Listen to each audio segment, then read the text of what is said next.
So, folks, Dr. Richard Kaye, he's an internationally acclaimed speaker. He has presented seminars and workshops in Australia, France, Japan, and Russia, as well as the US, obviously. He's a faculty member of the CEO space. He retired from a thriving chiropractic practice in San Diego, and he's been working with entrepreneurs to help mentor them in accelerating their growth of their business. In the CEO space, they work, which is according to Forbes, is the #1 business growth conference. The rest of his reputation is attributable to the growth of his clients' businesses as a result of working with him. He teaches a program of the secrets of empowering negotiation, and Richard will share decades of his knowledge, wisdom, and experience so you can grow. And Richard, over to you, sir. All right. Hey, thanks, gang. Thanks for showing up. I think it was Woody Allen who said most of success is just showing up. And if he didn't say it, it's something he could have said. So thank you for being here. And I'm going to invite you to hang around because later on, I have some wonderful free things for you just for showing up. That's what it takes. So Bernie and I talked about sharing some of my, as he said, knowledge, wisdom, and experience about negotiation. And I want to share a funny story with you. I sent emails out to my mailing list one day about a masterclass that I'm doing in a month, actually, April 30. And a woman wrote back and said, I don't think my clients are the right audience because they're solopreneurs and solopreneurs don't negotiate. I said, really? I'm going to share a couple of stories with you. First of all, every single one of us here, the first negotiation you do every single morning is with yourself. How many of you have gotten up, whether you get up when you're done sleeping or that alarm clock goes off, and you negotiate, hey, am I getting out of bed or am I going to hang out here under the sheets for a little bit? Anyone do that? Or am I the only one? That's every single morning. And it goes on from there. Whether you're in business, every person with whom you communicate, you had a negotiation with yourself. Am I going to show up for this event today? What am I going to do this afternoon? If you're in a relationship, where are we going to go for dinner?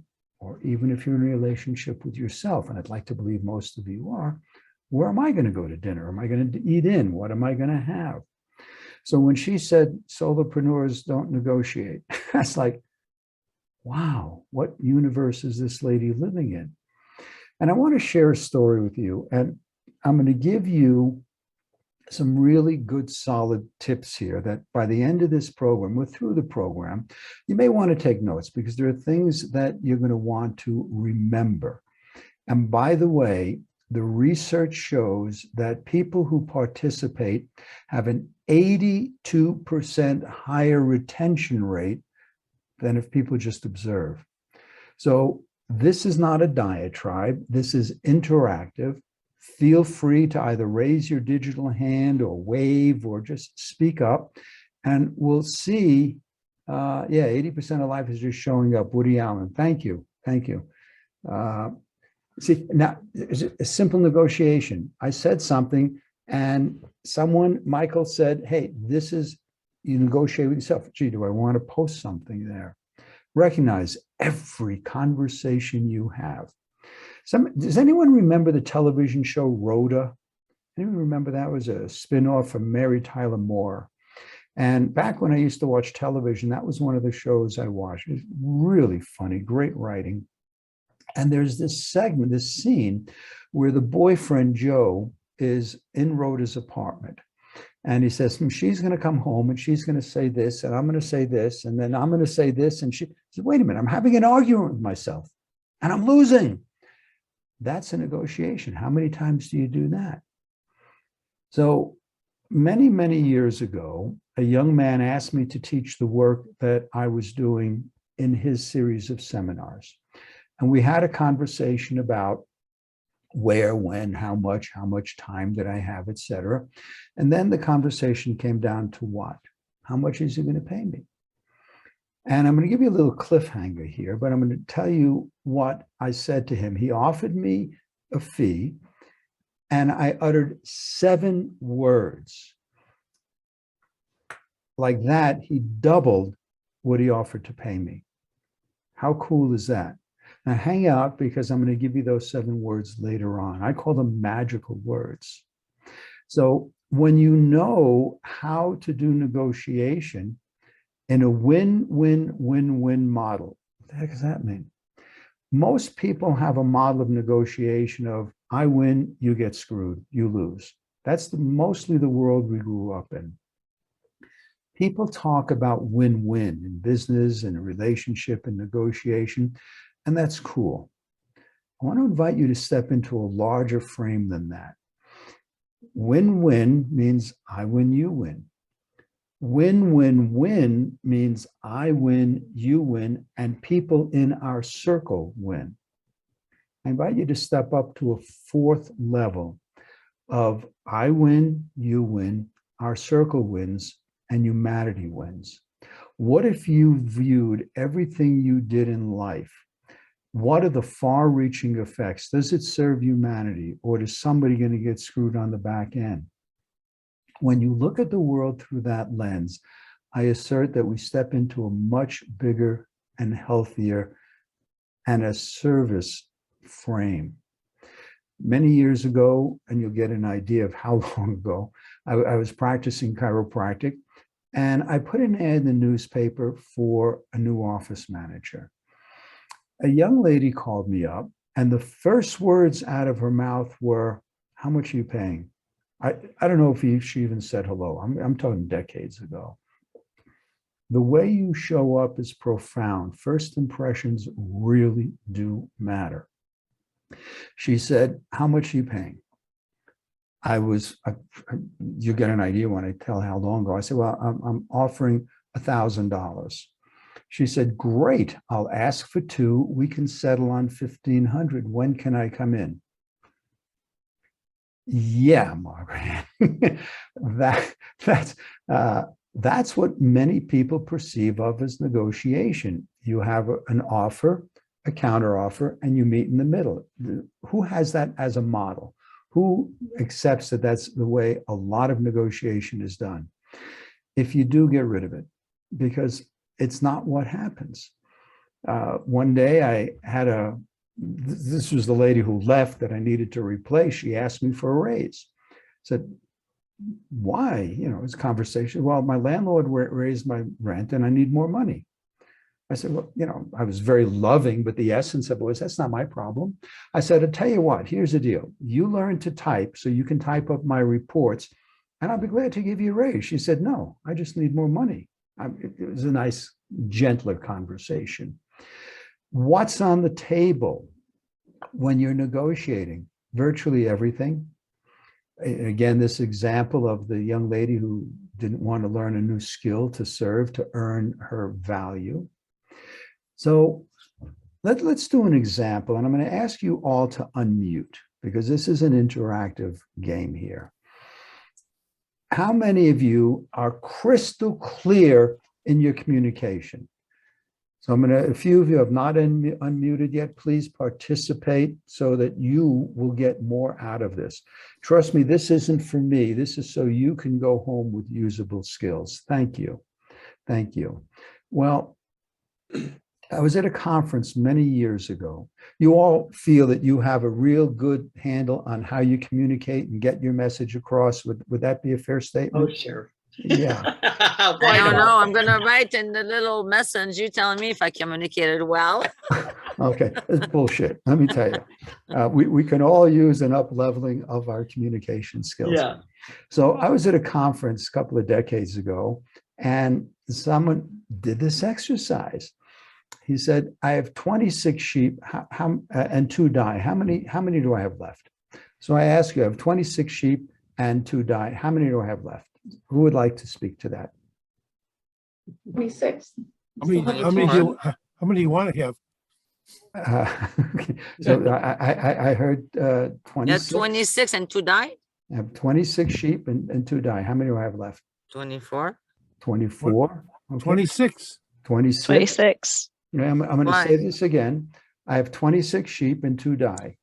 Oh, you still have 26. Sorry. All right.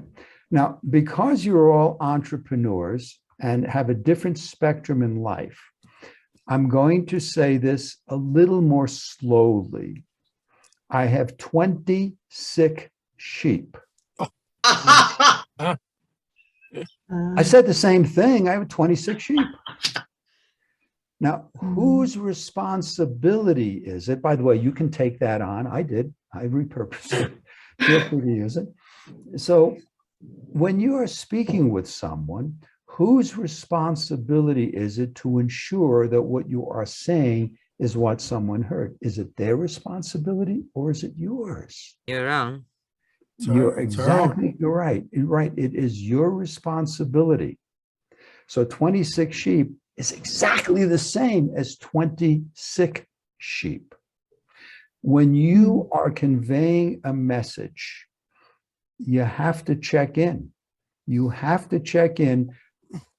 Many years ago, I used to live in San Diego and I was at a conference, wherever it was. And my son, I had asked him to pick me up at the airport. I said, Jonathan, I'm coming home on this day at this time on this flight. Can you pick me up? He said, sure, Dad. Well, after hanging out at the airport and it wasn't there, I learned a very powerful lesson. So I'm going to pass this on to you. Check in with somebody. Now, today, with scheduling, software, it's fairly easy. Some of you will schedule a call because you want to talk, and you now have the autoresponder from either Calendly or Time Trade or Qt, whatever you use, that echoes that. Well, I learned to have my son. I said, Jonathan, please, what day am I coming? And he would tell me, Saturday. Great, that's a good start. What flight, what carrier, what time? In conversations and invitation, boys and girls, have someone repeat it back to you so that you can have a better assurance. And we didn't have email back then, didn't have internet back then. Some of you remember those days when you had a life instead of living on these things, and doing those kinds of things. So when you are in conversation with someone, whether it's business or personal, it's an invitation. Have the person with whom you're speaking repeat back to you so that there's more clarity. Now, there's a higher order of that, and that's put it in writing. And then there's a higher order than that, and that's have the other person sign it, and that's called a contract. Now, if everybody, it doesn't have to be a formal legal contract. Bernie and I were texting and messaging and speaking back and forth, setting up this opportunity for all of us. So it was in writing, and and then you sent out email. Bernie, thank you, sending out emails this morning. And most of you, it's an invitation, put things on your calendar. How many times do you make an agreement? I live on the frickin' calendar and I say something, I'm going to show up. I talked about showing up and first impressions. When you show up, and you must follow up with people. Some of you are putting information in the chat, and that's a great way. It's your response. If someone says, I want to do business with you, whose responsibility is it to follow up with? It's not their responsibility to get back to you. You must follow up with people and follow up. I had a guy call me yesterday, and I told my fiance, hey, I got hysterical. Guy said to me, I'm following up on a phone call you had with my partner. I think he said back in August. This is March, boys and girls, almost April. He said, you had a phone call in August. I said, with who? He told me, Dave. I said, Dave who? I said, help me here. What is this call about? And I said, bear with me. I went through a database. I went through my email. I said, I don't have any records of speaking with this person, Dave, whatever his name was. The guy was dead silent. Would you want to do business with someone who took, 5-6 months to follow up with you? He was trying to sell me some program to replace Excel. And I said, if that's your goal, I have no desire. But 5-6 months? Yeah. Follow up in a timely manner. It is your responsibility, God bless you, to do that. So a couple of things here. How many of you have ever made a phone call to somebody? I just want to see I want to see who's actually listening, you know? Okay. And if you didn't raise your hand, you know, what the hell are you doing here? How many have ever made a phone call and the outgoing message is forever? You know, the name of the business, the operating hours, the date of incorporation, what the specials are. What do you want to do? And you want to hang up. You know, today we are in one click away. We live in accelerated time. My hallucination is, boys and girls, you don't want to listen to. I just called someone this morning, and I was on an interview this morning, and I hadn't yet gotten the link. Thank you, Bernie, for being on top of things. And I called her, and her message is all about the company and all about the program and all about the upcoming shit. I don't listen to that. I texted her. How many of you have outgoing messages like that? Does it serve you? That's called barrier to entry. And I'll speak a little bit more about that in a moment. Should any of you ever decide to call me, you're going to hear a phone message. It says, "You've reached Dr. Richard Kaye." You want to know who you've reached. You can dial the wrong number. Even if you have it, please leave your phone number with the area code. Now, what is that about? How many of you get messages, "Hey, call me back"? Yeah. And I will return your call when I can give you my undivided attention. Better, "Hey, I'll call you when I get a chance." And you're like, this guy 6 months later, really? By the way, same thing with text. You have all undoubtedly gotten a text message from someone with their message, "Please call me." Your name doesn't come through in the text unless it's in their database. I so agree. Make it easy for people to get in touch with you. Make it so easy. Same thing with your websites. Many people have websites that are all about the business, all about the company. Do you care? Talk to me, boys and girls. What do you want to know when you look at someone's website? What do you want to know? What they do, what they can do for me.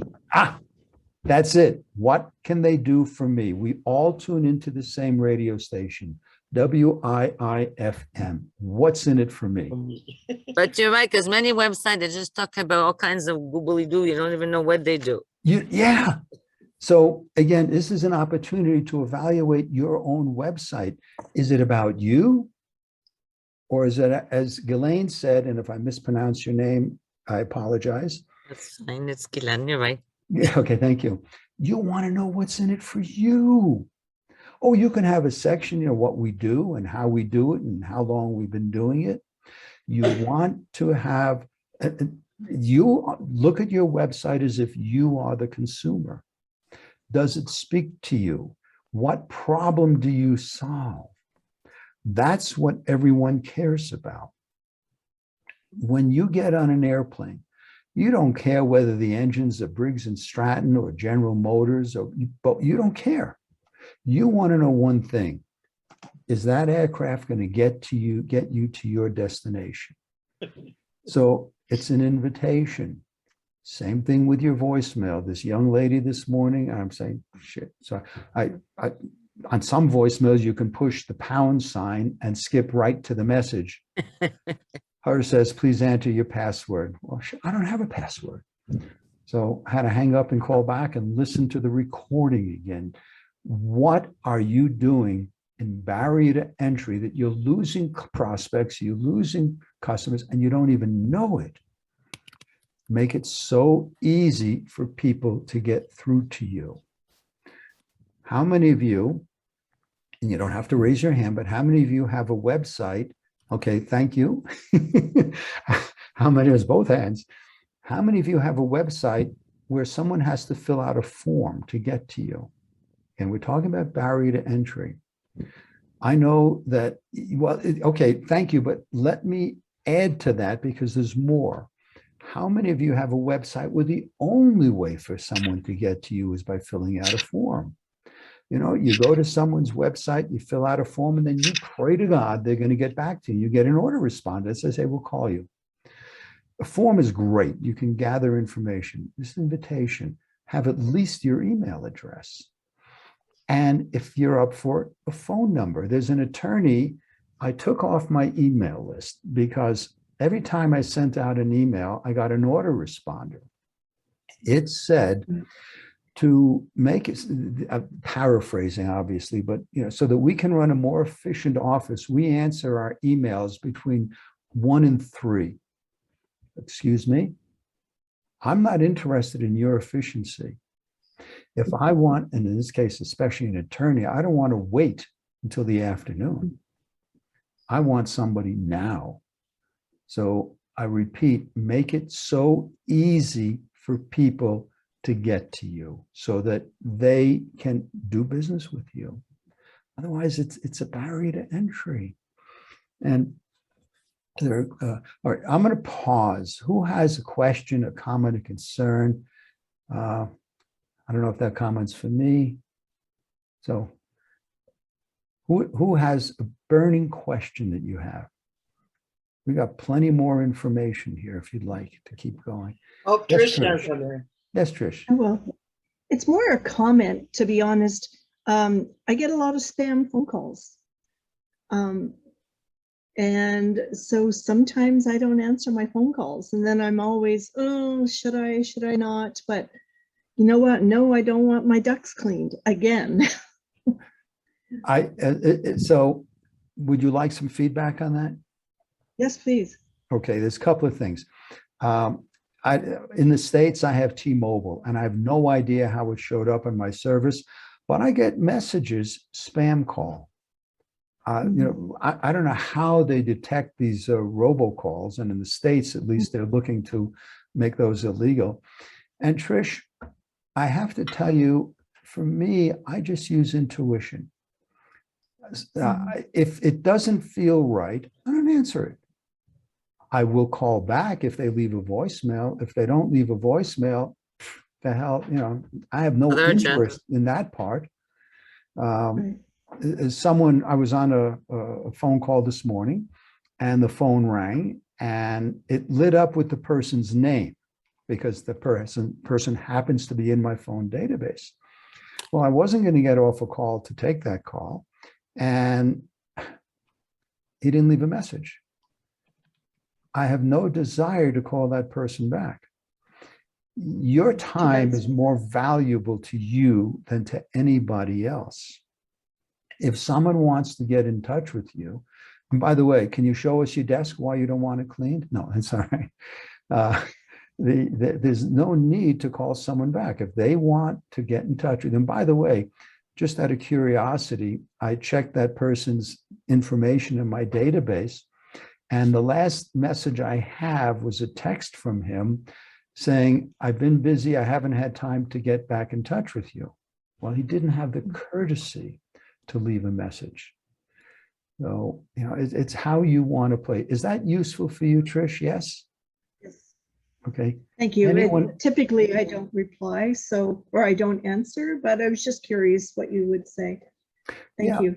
If it's urgency, I mean, the other day, a call came in, and I looked at the number. I said, I just felt like answering it. And I don't remember what it was, but I was glad I answered it, kind of thing.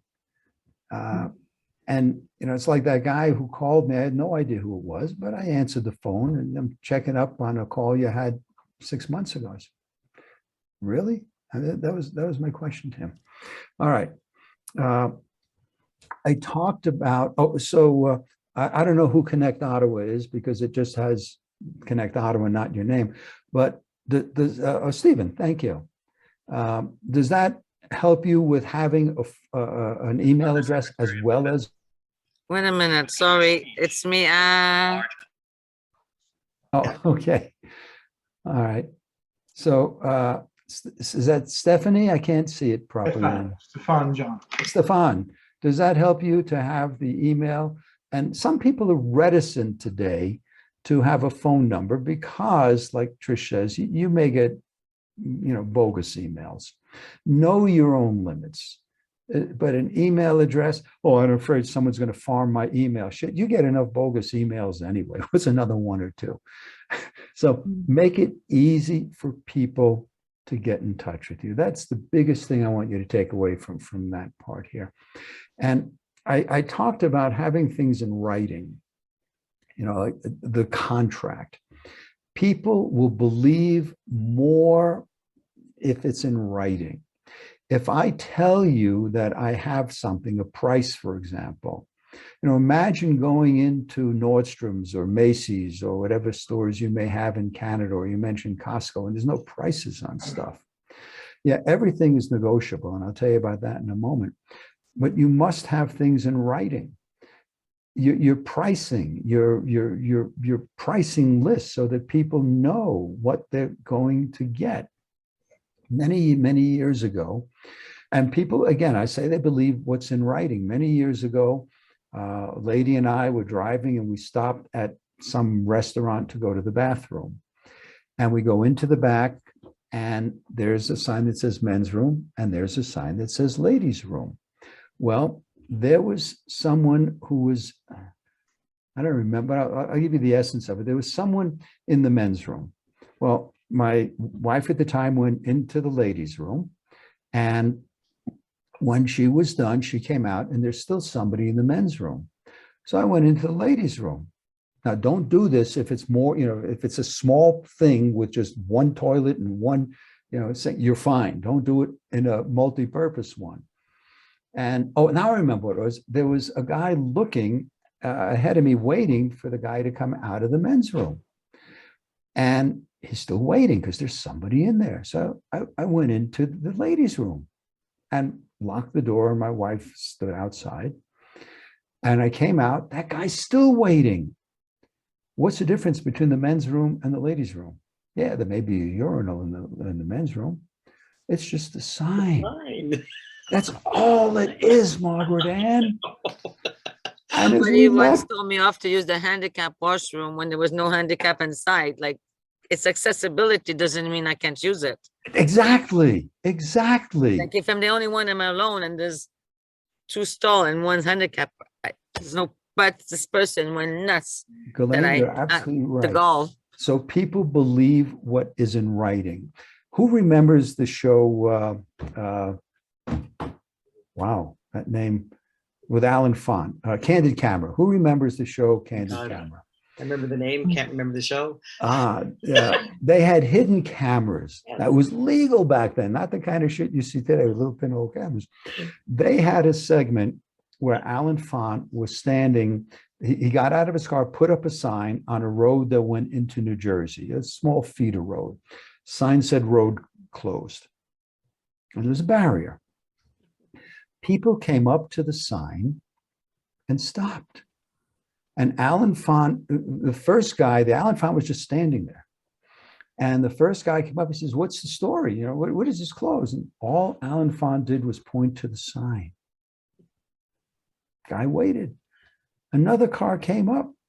"What's up?" He showed him the sign. He says, "Why is it closed?" "I don't know." He just pointed to the sign.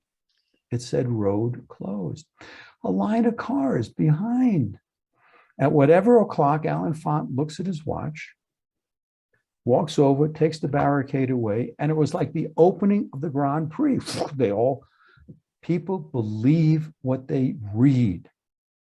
So when you're writing, when you're making a proposal to someone, put it in writing and have the other person countersign it. And again, that's what attorneys do. If you don't write a proposal, have an attorney craft it. Bernie, how much more time do we have? I want to know how much more I can. Where are you? You have about another 5 minutes. minutes. Okay. Okay. So we got I want to give you boys and girls a whole bunch of gifts here. The first one I want to give you, who would like to know what those 7 words were that doubled what I got? Anyone want to know? Yeah. I said to Jay, and I'm going to tell you how long ago this was. Yes, he offered to pay all expenses and such. He said, I'll give you $500 a city. I said, and write this down, You'll have to do better than that. Jay immediately said, how about 1,000? What just happened? That's good. He doubled in a heartbeat what he was offering me. As best I can do is 1,000. Now I'm going to tell you the antidote to that in a moment. If I had said, can you do more? I might have said 600, maybe 750. I never would have doubled it. Now, if Jay had taken my course, he would have known the antidote to that, which is exactly how much better do I have to do? So the statement is you'll have to do better than that. The antidote is exactly how much better do I have to do? And had Jay said that again, I don't think I would have gone above 7, but he doubled it. So here's one of the things for you. If you like what you're hearing here, you've already got the 7 words. It'll give you a PDF and it's free. There's no strings attached. It's just enter your name and email address there, and you're going to get 7 words. You're going to get 5 other tips that are very, very powerful. Who here has heard of CEO Space? Who's heard of CEO Space? All right. I'm going to give you a 50,000-foot view. It is the world's largest and oldest business growth conference. It is, because I'm going to give you something else here. People have raised $3 billion using us as a resource. Margaret Ann, Lisa Nichols, some of you know the name Lisa Nichols. She actually got started at CEO Space. When people used to pay us $7,500 for lifetime membership, she was broke. She had to raise money to come. Today, she's worth $5 million. She's one of the most highly requested speakers on the planet in human potential space. Chicken Soup for the Soul got started at CEO Space. My chiropractic practice grew exponentially after CEO Space. We don't do live events anymore, where we used to feed everyone 3 meals a day for a week. So we now do this online. What I'm going to offer you a 30 days free membership in CEO Space. It's absolutely free. You don't even have to enter a credit card. It's a live link. You can just click on it or write it down someplace, copy the chat later on. Bernie, I got a bunch of other things for your friends here. Go for it. In a month, on April 30, I'm doing an extended program, a masterclass on this program, The Secrets of Empowering Negotiation. And it's usually $497. And Bernie and Margaret Ann, for your team, it's absolutely free. Come on and play with us. And then, say again? I said, cool. Yeah, it is. And it's fun. I did one a couple of months ago. We had a ball doing it. So people said, can you do another one? Well, absolutely. And then some of you may have a desire to have a conversation, a deep dive into what has to happen to bridge the gap between where you are and where you can be in your business. That's usually retails at $397. Just set up a call. Be glad to explore how I can serve you. I've been doing that for 24 years. So I've got just a little bit of experience in that. And the other thing, I'm just going to give my email address. So if you just want to reach out and have some other kind of chat, we can do that. And then, I should put this in here too.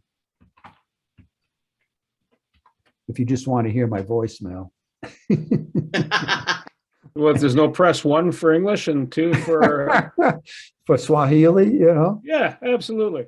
All right. So I'm here to serve. I retired, and it's been my joy, my pleasure to serve entrepreneurs around the world. And Stefan, yeah, you've got my information there. Just say however I can serve you. So as we head towards wrapping up here, what have you got? How can I serve you? What questions have you got? What observations? What would you like to know? And if you unmute, I'll actually be able to hear you. It's the buzzwords of the 2020s. You're muted. I can't hear you. How can I serve you? So when you're negotiating, how important is it for the visuals to be part of it, as opposed to just auditory or written? Brilliant question, Bernie. It is, well, I wouldn't say critical. It is vitally important. If someone is, well, yeah, I really agree with what you say, being a little bit melodramatic, you want to see people. When I do my entire program, I talk about where are their eyes? Are their eyes looking up? Are their eyes sideways? Are their eyes down? That came from the NLP world. Now, some people think NLP is, vicious and malicious. It's not when it's used properly. The tells, I mean, some of you may have heard of the word tell. If any of you are gamblers, and I am not, but you can watch other people and know if they've got a good hand or it sucks and they're faking it. Visual body language is a whole segment in my entire program on body language. So thank you. Great question. You've got to know that stuff. And it's a learned skill. Isn't there also personality type like the disc personality? Some people respond differently on different communication way. And thank God people do, Ghislaine. Well, let me add, Bernie, does that answer your question? I'll come back to Ghislaine. Yeah, it does. It does. Okay, thank you. People will respond, someone here was a trained, Willie was a cop. My hallucination is he was trained in at least some aspects of body language, that you need to know who you're talking with, and people will respond differently depending on the situation. Everybody responds differently under stress, and some negotiations are very stressful. So you must be able to go back to Bernie, to see them, to feel them. I mean, is somebody shaking? So yeah, everybody responds differently.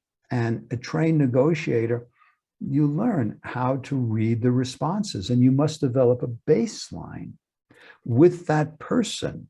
What is their baseline? Are they, on drugs? Are they nervous because they're on drugs, Willie, or are they nervous because they're talking to an officer? We don't know. So the more conversation you have with somebody, the better you can discern. So Ghislaine, does that help you answer that? Mm-hmm. Great. Who else? Questions, comments? If I may, Richard, I was pleasantly surprised that my skill sets and training as a police officer were transferable to the coaching arena, because as you identify, the ability to kind of feel what the other person is thinking or going through or experiencing is extremely valuable. And I rely in my police career and also in coaching on my gut instinct, where I can feel it. That person's lying to me, or that person doesn't want this or that.